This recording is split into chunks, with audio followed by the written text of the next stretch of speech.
Velkommen til den her video, der vil jeg unbox Harman Kardon Onyx Studio 3, som jeg har her. Jeg har købt den som værende ny på sit.com. Dog kan man se på kassen her, at der ikke er nogen safety marker osv., så den har formentlig været åbnet før. Så jeg vil ikke garantere for, at alt i kassen ser ud som det gør, hvis man går ned og køber den i en fysisk butik. Men med det sagt, så lad os se, hvad vi har inde i kassen her. Vi har først og fremmest et engelsk strømstik af en eller anden grund. Så har vi dansk strømstik. Og selve stikket til højtaleren her. Så har vi nede i kassen her. Har vi, lad os se, Onyx Studio 3 guide.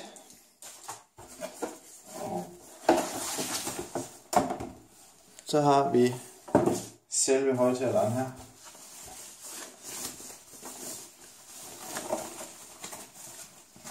Den udgave her er, som billedet viser på pakken, en sort udgave. Det er en Bluetooth højtaler.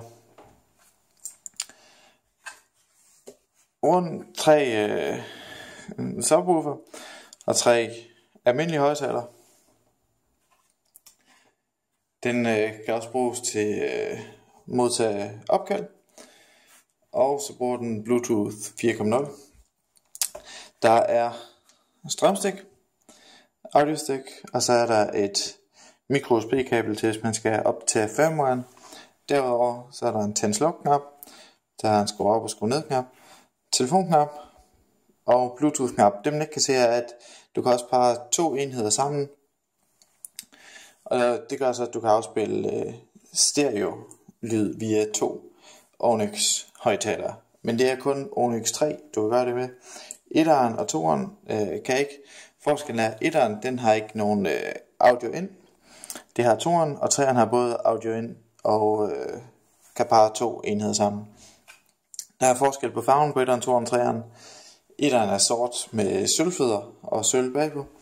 2'eren er sort, det er de sorte, der er sort og så med kobberfarve. Og 3'eren har så sort med sort ben og sølv bagplade her, og man kan se bassen spille. Nu prøver jeg lige at tænde enheden. Og så sæt Bluetooth sparring til,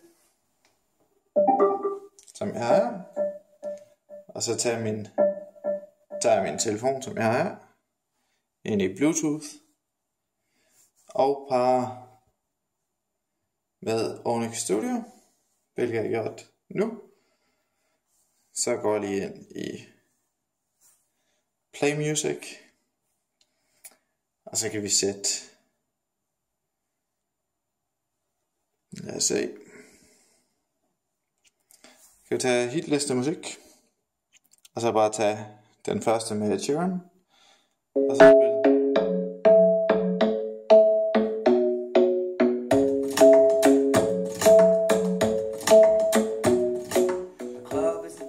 Og det er selvfølgelig svært at høre på her, hvor god lyden er. Men jeg vil sige, jeg har haft en Onyx før, og jeg synes egentlig, i forhold til størrelsen, gør den det ganske godt. Og så er der en del, der synes, det er sjovt, at man kan se, når der er bass i musikken herinde bagpå. Kan vi lige prøve at skifte til en anden sang, hvor der er mere bass, så I kan se bassen bevæge sig.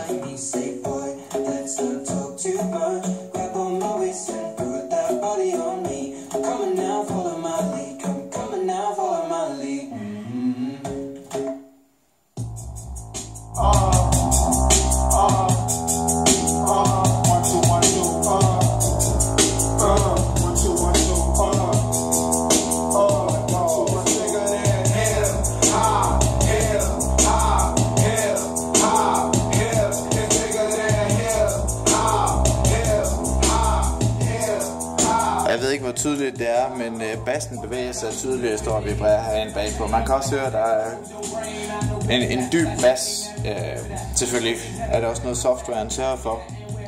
Personligt synes jeg måske nok, at der er lidt for meget bas ofte, men alt i alt synes jeg, det er en vældig god højtaler.